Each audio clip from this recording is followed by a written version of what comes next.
So the Cheese Gang was invited to BroadwayCon. So what is BroadwayCon? It's a convention in New York City where the biggest musical theater fans travel to it like the jazz-handed trip to Mecca, where they can rub shoulders among the likes of Spider-Man 2's Donna Murphy, If Then's Anthony Rapp, and Hillary Rodham Clinton. And along with these greats of theater and media, you have the true goats of Broadway, these two idiots. Yes, we were on the same guest list as Hillary Clinton and Donna Murphy. Where else could that happen aside from my Make-A-Wish request? It's a dream scenario to get to do this, so let's see how it went. This is Musicals with Cheese at BroadwayCon.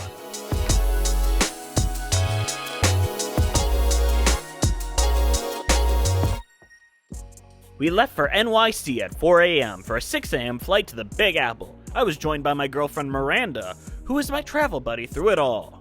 We landed in LaGuardia at about 8 a.m. and I knew I was in NYC when I was greeted by all the advertising for Paws of Fury. I swear, there was so much advertising for this film specifically throughout the city. I think the mayor made a deal with the producers to get it on every wall in the city. But after we'd landed and got our luggage dropped off, we met with a friend of the show, Haley St. James, for lunch, and they took us around the town to see all the sights. How does it feel to meet me in person? It's fucking unreal, man. I love it. I love meeting my internet friends. Social media ruins everything. Say it, Haley. Social media ruins everything. Especially great comment. After a while, we said goodbye to Haley and then went back to the hotel to get dressed for a show because we had tickets to Into the Woods at the St. James Theater. But who did we bump into on the way to the theater but Andrew DeWolf, fresh off the train from upstate New York. We chatted for a bit, then we had to go our separate ways because Into the Woods we had to go. We were so lucky to see this full cast just days before their opening night. Into the Woods is one of those rare, faultless shows, and this cast really made the show sing. I give it a 10 out of 10 experience. It was incredible. And to our luck, Robbie Roselle from Broadway Records was also at the show that evening, and he treated us to some drinks at the Glass Lounge while trading Broadway hot goss. Then we went back to the hotel and crashed for the night, ready to see what BroadwayCon offered us for the rest of the weekend.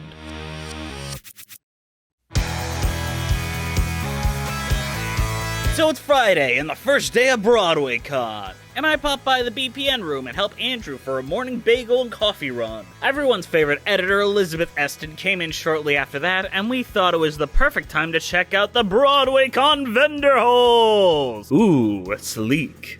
Ooh, nice. This is a beautiful place where you can buy all theater stuff from theater people, and I found myself being tasked with an ultimate goal, the Stage Door Selfie Challenge. I had to grab a selfie from everywhere on this list. And at the end of my task, if I am successful, I will receive a special ribbon. I made it my goal to get this task done. So many selfies, so little of them in focus. And I reached the end triumphant! Look at that cute little ribbon I got. Isn't that a nice little ribbon? Friday was the day that Hillary Clinton made her presentation of women in theater, a very important and crowd-stealing event. However, our good friend Grace Aki had a Lightning Thief panel at the same time. We're at BroadwayCon for the Lightning Thief panel as hosted by our friend Grace Aki. Andrew, are you excited? Very excited. Do you want to be here? Do you think you should run? I don't think they allow guns into the building, so I think I'm okay. So Liz, Andrew, and I went to Grace Aki's panel with surprise guest George Salazar. Whoa, George Salazar so close to us! So close. So close. He looks super healthy. Wow. No way he could have the novel coronavirus. And there's no possible way that he's giving me the novel coronavirus. Right now. No, that would be crazy. That would be crazy.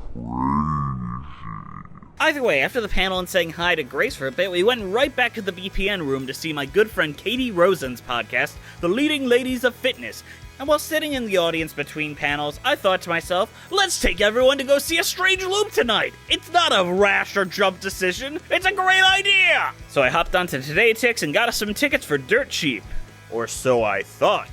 So we're getting ready to the show, going out to dinner, we get Italian food that was mostly okay, and then we're on our way to the Lyceum Theater, and I noticed, oh snap, the tickets to A Strange Loop are for tomorrow, not tonight! Oh no! So what do I do as the leader of this tribe? I rush to the box office and buy any 4 tickets that happen to be next to each other. This show is incredible. And also, about 5 minutes into the show, we had to switch out our leads with the understudy, but it was still amazing. We are in a 5-minute hold at a strange loop.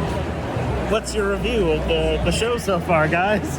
It just smells so bad they had to cancel us. The show is perfect, a good time, 10 out of 10 experience. I even think Andrew liked it too. I think we can all say the moral of the story is AIDS is God's punishment. Yeah, that was the message. I really kind of got that from it. I was like, yeah, that's what he's trying to say. You got us to clap along to it too. After the show and dropping Andrew and Liz off at their respective hotels, Miranda and I went out for late-night rooftop drinks with my good friend Katie Rosen. Then we crashed for the night to get ready for our performance day tomorrow. It's day 3, and today's the day that we were set to perform in not 1, but 2 panels. So Liz and I got up early in the morning for breakfast, and we put together the Musicals with Cheese doc, because I wait to the last minute for everything in my life. Also, Andrew's girlfriend Becca showed up today to join us for the fun. For a while, we chilled in the vendor hall to kill some time before our show. Okay, this is a for real thing that happened, I did not make this up. So we caught Andrew talking with security and found this little moment. We went down to ask what happened, and the security guard was accusing him of stealing? So Andrew DeWolf is a criminal at large, straight to prison. Just kidding. Then the time came for the Musicals with Cheese panel, where we go on to cover the movie Popeye. Hello, I'm Jesse McAnally. And I'm Andrew DeWolf. And I'm Liz Eskin. And welcome to Musicals with Cheese, a podcast where I try to get Andrew and Liz to like musical theater. Hey, we did it! Yeah! Give him my hand. He said the thing! It was a lot of fun. The audience seemed to be really receptive to us. After the show, we had to drop Liz off at Penn Station for her to head home, and we went back to the BPN room for our second show, where we were guests on the panel for the Wrong Cat Died podcast. This was a ton of fun, too. As soon as we finished up that podcast, we had to rush and get ready because we had tickets to Beetlejuice the Musical. We went to this cool Irish pub beforehand for dinner, and We gave up on Ellen Stardust. We're at a cool Irish pub now. Stardust had a line out the door, like around the corner. It wasn't happening. I will sing at our food. and then we went to the Marquee Theater to go see the show. This show is a ton of fun. Hard to compare to the other 2 shows we saw this weekend, but it's still a great time. Come on, it's Beetlejuice. Then we headed back to the hotel, and that ends another day at BroadwayCon.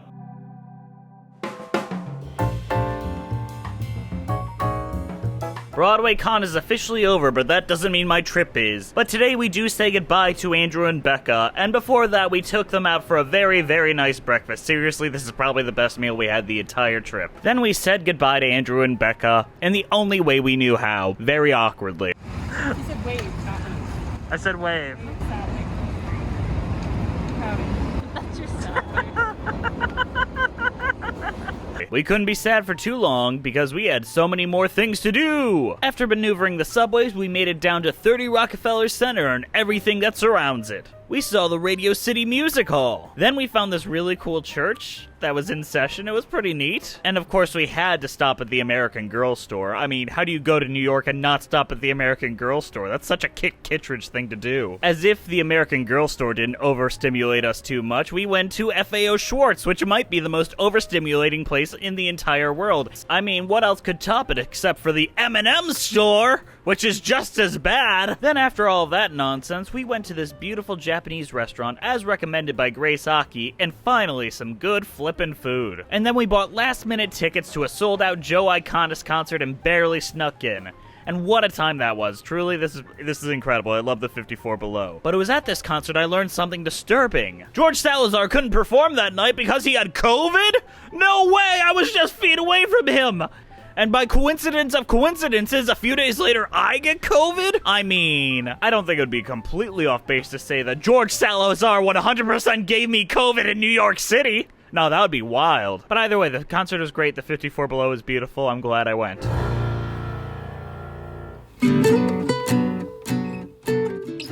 Today is our last full day in New York City, so let's take it easy, why don't we? We start the day by going down to Central Park and walking through the entire thing. I saw a turtle.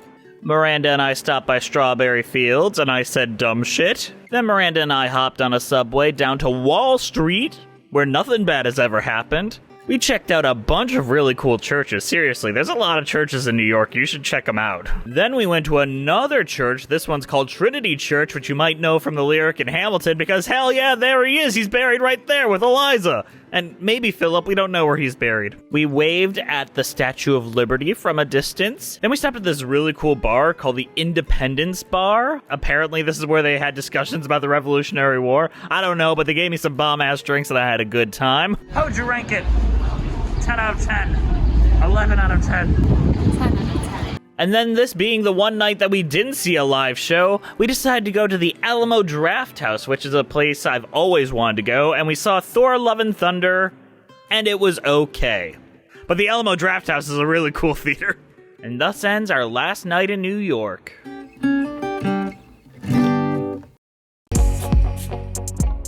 Today's the last day we'll be waking up in New York City. We immediately get packed and start roaming the streets one last time, and we stopped at the Drama Bookshop, as owned by Lin-Manuel Miranda and Tommy Kail. Such a lovely little place and a beautiful last stop on our final day in New York City. Then we flew back home to Detroit, and I immediately tested positive for COVID. Thanks, New York. You'll always stay with me. So now that I'm home and I've had some time to think about it, what have I learned from my time at BroadwayCon? I've learned that you should always buy your tickets in advance and read the dates correctly. I learned that sometimes my stench can destroy an entire first act of a musical. I've learned that our fans are actually very wonderful people who are very kind to us, and we are very lucky to have them. And I learned that if a joke in a show lands really, really well, nobody will be laughing louder than Andrew DeWolf. I learned to value all the people that I met there and how much they value me. And most importantly, I learned that I shouldn't get that close to George Salazar, or else he will 100% give me COVID. Alright, we'll see you next time, New York! Wow, wow.